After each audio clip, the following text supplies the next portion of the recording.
Hi, welcome back to Watercolour for Beginners. So today we are looking at colour. Colour's something I really dreaded approaching when I was younger. I used to draw in pen and pencil really happily, and then colour would come along and I'd just panic. So to stop the panic, we are going to have a gentle look at how we use colour. So the first thing today we're going to do is we're going to mix colour, because a lot of people ask me, where do I start when I'm mixing colour? How much water do I use? How much paint do I use? So we are going to look at how many colours you can make from a basic 12 pan travel set. And then in a few more episodes, we're going to just develop this whole idea and show you that you really don't actually need to buy every colour under the sun. So let's get started. Okay, so I've got myself a sheet of little circles, all done by drawing around a 10p piece, slightly haphazardly. Now, if this seems like your idea of a nightmare, don't worry, because I have already made a free downloadable PDF just with a load of circles on a page, which you can print off onto watercolour paper. If your printer allows paper to go through sort of straight rather than bending it round, then watercolour paper can go no problem through a printer. So that is my gift to you. You're welcome. Next, let's look at the paints we're going to use. So this is a rather nifty detachable set of paints from a travel set. This is the Daler Rowney Aquafine student quality paints, a little bit well loved here, as you can see. They're amazing. Like, to be honest, the quality of student paint is not quite as full of pigment as a artist quality paint, but they are fantastic for beginners, and that's why I put them in my novice watercolour kits, which can be found in the art supply shop on my website. Brush wise, we're going to use a nice large brush, a size 8, rounded point. You could use even bigger if you wanted, and of course we always need our water and a little bit of kitchen roll. I've also got a little bit of more kitchen roll spare for when we start changing up our palette. So we're going to mix some of the colours that you don't immediately find in your set of 12 colours here. The colours I'm going to look at are a blush colour. We're also going to look at a purple. Then we're going to look at the green, because we've only got one green in here and there are so many greens in nature. And also I find this green a little bit much. So I like to knock that green back a bit, put it back in its place. And then the number one mix that I use, which is a shadow mix. So let's get started. So the basic method of mixing, which I know a lot of you are just like, I just don't know how to mix. This is how we do it. So we've got our water, really wet brush. We're going to start off with a blush. So we've got this sort of crimson pink here, which is called alizarin hue. I'm just waking it up with my brush, and I'm going to pop it in here in the big open well of the palette. So what I'm doing is I'm sort of transporting it from the paint there into a nice open space here, and adding plenty of water at this stage, because we don't want to be adding too much water when we actually get to mixing. Okay, lovely soupy wet pinky colour. It's kind of reddy crimson, but just you wait. Now we're going to go for a yellow to just lighten it up and get a blush tone. I'm going to go for this colour here. This is called Gamboge hue. It looks quite a lot like cadmium yellow. It's sort of a slightly warmer yellow than our lemon yellow counterpart over here. Takes a little bit more doing to load up our brush with colour and deposit it over here onto our palette, but we will persevere, we'll get there. There we go. All right, so we've got two pools of colour in our palette. It's great if you can have a nice open space so they can join quite happily. Now the pink here is a far more sort of dominant colour than the yellow. So we need to be very careful with how much pink we introduce to the yellow.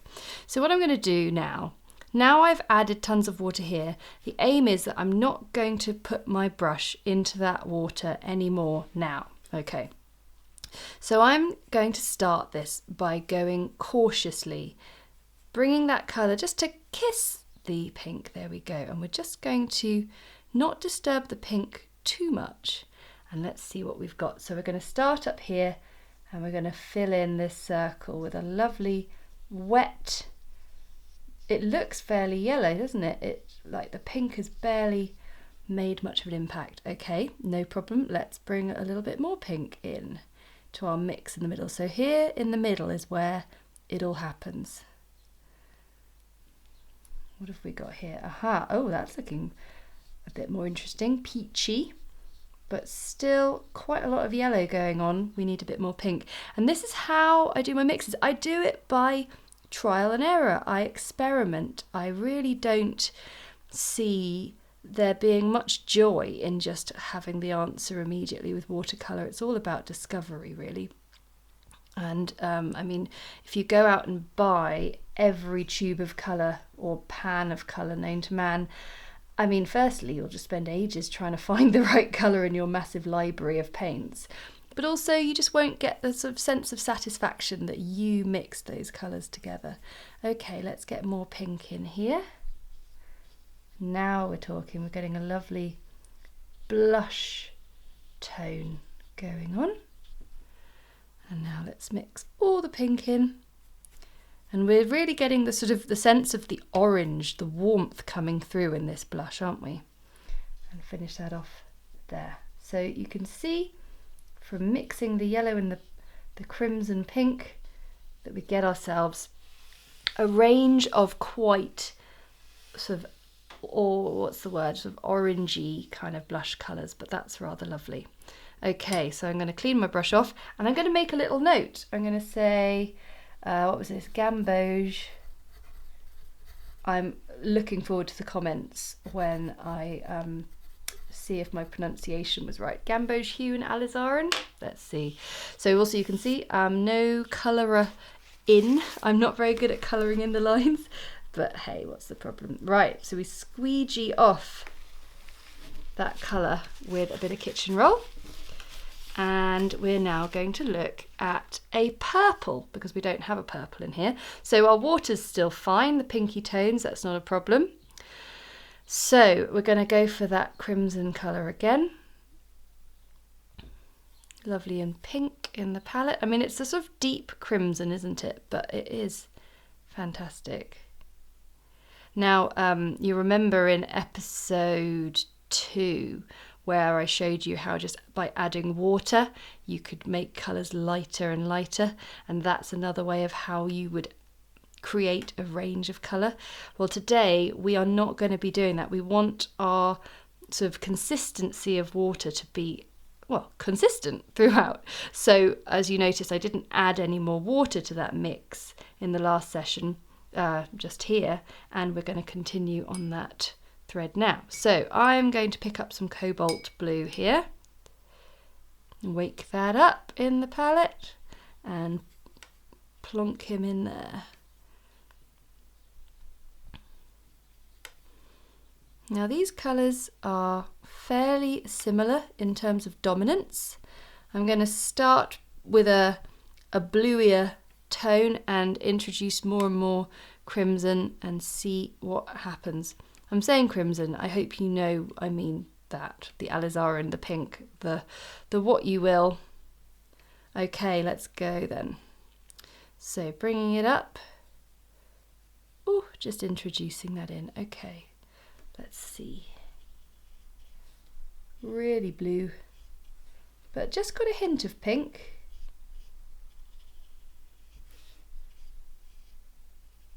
Okay. Get a bit more pink involved.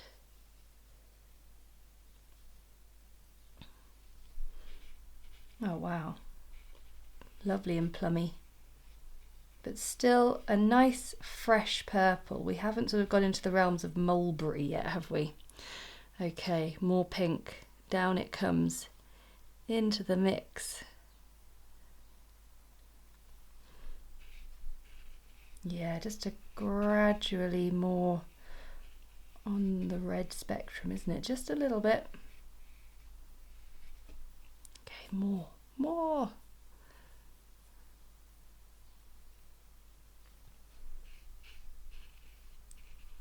Lovely. I mean, you could go for miles with these colour circles, couldn't you? You could really take tiny snail pace in terms of the colour changes, but I'm just demonstrating to you here like how we do it, how we mix the colour. And finally, oh gorgeous, lovely velvety plum colour. So that shows you a lovely range of purple tones. So that was cobalt and alizarin, and in our next lesson we are actually going to be looking at putting every colour up against each colour. So obviously I've got 2 blues in here, so we could try doing the alizarin with the Prussian blue, which is the darker one here, and just see a further range of tones that you might get with your purple. Okay, let's squeegee that off again. Oh, putting a real bit of pressure on there. Wow, that's amazing. Good old kitchen roll. It's wonderful, isn't it? Yeah, I get excited by the little things. Clean that brush off, but now we are moving away from pinky tones, so I'm going to just swap out my water for a new one, because we're going on the other end of the colour spectrum, and we're looking at green. So in nature, because I'm a botanical artist, so I think a lot about green, there is no one green in nature, is there? There are so many. And to be honest, we could add every single colour to this green and come up with something interesting. So today I'm going to show you how to sort of create a more earthy green, and then also how to just knock back a really zippy, zingy, bright green like this Hooker's green is. So this is called Hooker's Green Dark, and it's still pretty bright, to be honest. And actually this is a good demonstration right here of why a plastic palette is not the best, because you can see, and it's funny, it doesn't do this with all the colours, but it seems to do it with the green. You can see how it's just sort of pinching in a way. The water is not sort of just sitting happily on the plate there. With a ceramic or an enamel palette, you wouldn't have that issue. So that's one of the sort of pitfalls of a student quality kit, is it's going to be plastic. Okay, so we've got ourselves a nice mix of green, and now I'm going to pick up the yellow ochre just to its side here. There we go. Now, if you are a messy painter like me and you accidentally stick a brush covered in green paint into your ochre, I mean, I haven't actually done it that badly at all. But if, yeah, say you stuck a red coloured brush into your yellow paint and you were a bit worried that you'd ruined everything, do not fret. All you need to do is let it just sit there, don't sort of mess about with it, and you can just wipe it off with a clean wet brush or a clean bit of kitchen roll, because it's just sitting on the surface of that block of colour. It's not sort of gone in and infected the whole thing, so it can just be very cleanly wiped off. Okay, so Hooker's green is a bit crazy for my liking, so let's see how we can knock it back a little. So with the ochre, obviously the ochre is the less dominant colour here, the green is really punchy, so I'm just going to bring the ochre up and let's just see. Oh, there we go. Just a little bit of disturbance there. Nice. So let's see what colour we've got here. Ah, lovely. So that's a really lovely earthy green. Barely green, but it's like a very hot, drought, parched lawn, isn't it? I mean, God, I worry if I don't think there'd be any blades of grass left on that lawn. Okay, let's introduce a little bit more of the green. Okay, so hosepipe ban might be over now. People are starting to get a bit of colour back in their lawns. But what's nice is the green is just gentle and it's not in your face. I don't know why, but sometimes Hooker's green to me just feels a bit synthetic as a green. My top choice of a green painting for painting botanicals, beg your pardon, is sap green, which, to be honest, I think is what we're going to see right now. Yes, there we go. So that is way more indicative of sap green, and it's just Hooker's green dark with a little bit of ochre in it. But you can see the gradual change as we introduce more green in there. So now we've got it all in. Let's see. Lovely. Really, really happy with that green, even when it is dominating the ochre. It's still really, really nice. So that is a lovely way of getting ourselves a nice set of earthy colours. So what have we got here? We have got Hooker's green dark and ochre. Lovely. Now, I am going to now have a look at the controversial decision of adding in some Paynes Grey to my Hooker's green dark. Now, Paynes Grey is what looks like black on the side here. I don't tend to use a lot of black. There's like a Mars black, which is quite a popular colour, but Paynes Grey is lovely. It's just got a little bit of inkiness to it. It's not so dominant that it sort of sticks out too much in botanical painting. So we've got a bit of that. And then we've got our Hooker's green. Let's put them up against it. It feels a bit like sort of doing boxing matches, like in the red corner or in the green corner for this case. We've got our green against Paynes Grey. Let's see what happens. So I'm going to start by showing you some Hooker's green all on its own. Wowzers, look at that green. I often think of colours having personalities, and this is an extrovert green. Right, let's see what happens if we just start to introduce a tiny bit of Paynes Grey. And with colours that are really dominant, like Paynes Grey or a Prussian blue, go slow. Only introduce it in small increments. So I don't know if you can even tell the difference there. Okay, so we will go a little bit more in. And this is what this useful sheet is for. It just allows you to go in incremental steps. Oh, I like that green.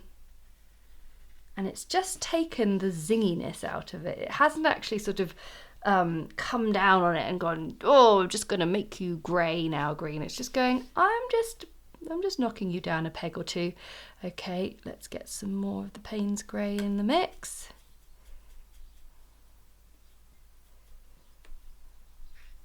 Ooh, velvety. Pine forests I see here. Tell you what might be fun is giving all these new mixes names. I'm terrible at things like that. I always think the people who name paint colours just for like emulsion colours to go on your walls, actually we laugh at all the strange names they come up with, but actually I wouldn't want that job. Okay, so let's see what happens when we get a real strong hit of the Paynes Grey in with the green. Can we even see the green anymore? Yes, we can. Wow, I think that is a lovely colour, and I would never have expected a colour so sophisticated to come from Hooker's green dark. So there you go. Adding Paynes Grey, yeah, does a nice job. But Paynes Grey is not a colour I use very regularly on its own in a painting. It's more, for me, a colour that is a helpful assistance for knocking back colours like that Hooker's green dark, because I find when I want to add shadow or shadow really is the main thing, and shadow is just everywhere in painting. I use a mixture of burnt sienna and Prussian blue. Now there are 3 browns at my disposal here, but I've got burnt sienna, which is a lovely, it's a well used colour, it's popular, and for good reason. It's a great brown colour, sort of chocolatey and dark, not overtly warm. And here we go. Well, it is warmish, but it's not like that one. Okay. Mix, mix, mix. It doesn't matter that our water is getting very dark now because our brown and our blue are equally so. Okay, and getting the Prussian blue out here, wake it up. Strong old Prussian blue. Apparently, the origins of Prussian blue have political, there's a political tale behind the origin of Prussian blue. I'll see if I can find the story in the episode notes and link it to you, because I love finding out funny things about these different colours. Okay, we've got our blue, we've got our brown. Now, the spectrum of colour you can get from these two is so wide, we'll probably end up filling more than 5 circles. So let's see how we go. So we're going to start off with a very bluey shadow. Okay, let's see. I think my tummy's rumbling, guys. It's past lunchtime. Just in case you wondered if there might be like a tiger sitting next to me, growling gently. Nope, that's my tummy. And I've just embarrassed myself if you can't hear that at all. Okay, so we've brought a little bit more in. And even in the palette, you can see this wonderful kind of dark mysteriousness forming in the middle there. Oh, look at that, lovely. So it's interesting that it's not just a case of it being more blue or more brown, it's that we go into a whole spectrum of lovely grey tones with these two colours. So that one, we just had the tiniest bit of brown in the mix. This one, they've really got together and they're now starting to do interesting things. So let's get a tiny bit more brown. And we've gone even more slate grey there. No more a kind of midnight sky. That's a lovely colour. Right, let's get more brown in. Yeah, that was my tummy. Oh dear, let's wrap this up. I need some lunch. Okay, and now we're getting lovely, slightly more on the brown side shades, and then let's bring in our brown all the more. And the great thing is the blue sometimes, it doesn't necessarily have to be creating a grey, it can just be knocking the brown back, just in the same way that Paynes Grey knocked back Hooker's Green Dark. There we go. So there are 5 very useful mixes for you that will fill in the gaps really of this palette here. But as I said, in the next session we're going to be chartering far more detail of this. We are going in and we're going all over the shop with the colour. So for now, let's write these in. So we had Hooker's Green and Paynes Grey, because I think it's so important to write these things down, otherwise you'll come back to it and go, oh, what was that? And then Prussian Blue and Burnt Sienna. So there you have a quick introduction to colour mixing using those 12 colours from the simple travel set. Just goes to show you can build up your palette without going out and buying all the colours. So the other thing to remember is you've got a free downloadable template on my website, so you can find the link for that just down there in the episode notes. So if you've liked the video, hit the like button, and of course, as always, I love getting your comments. It's great to get your feedback. I want to make sure this is as useful as possible a video, and of course, if you want to catch up with what we've had going before and don't want to miss a future video, hit the subscribe button, and we'll all carry on this watercolour journey together. So I will see you next time.